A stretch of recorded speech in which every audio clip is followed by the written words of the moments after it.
ஆளுமைனா என்ன தெரியுமா? மக்களுடைய உடல்களை ஆளுவதல்ல, மக்களுடைய உள்ளங்களை ஆளுவது.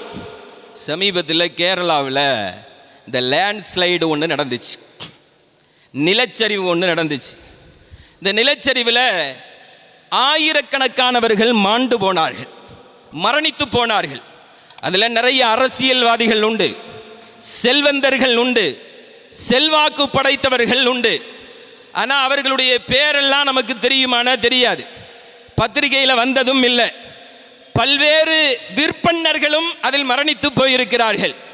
ஆனால் அதில் ஒரே ஒருவருடைய பெயர் இன்றைக்கும் ஊடகங்களை நிரப்பிக் கொண்டிருக்கிறது. அவர் யாருன்னு சொன்னால், சூரல் மலையில் ஒரு சின்ன பள்ளிவாசல்ல இமாமாக இருந்தார். ஷிஹாபுத்தீன் ஃபைசி என்பது அவருடைய பேர்.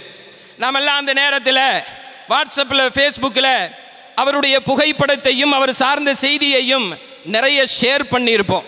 இந்த ஷிஹாபுத்தீன் ஃபைசி மரணித்ததற்கு பின்னாலும் மக்களால் பேசப்படுவதற்கு காரணம் என்ன தெரியுமா? நான் இப்போ சொன்னேனே, நபிகள் நாயகம் ஸல்லல்லாஹு அலைஹி வஸல்லம் அவர்கள் எப்படி இந்த உம்மத்தை நேசித்தார்களோ அப்படி அவர்களுடைய சுன்னத்தை பின்பற்றுகிற அவர்களின் வாரிசுகளான உலமாக்கள் இன்றைக்கும் இந்த உம்மத்தை நேசிக்கிறார்கள்.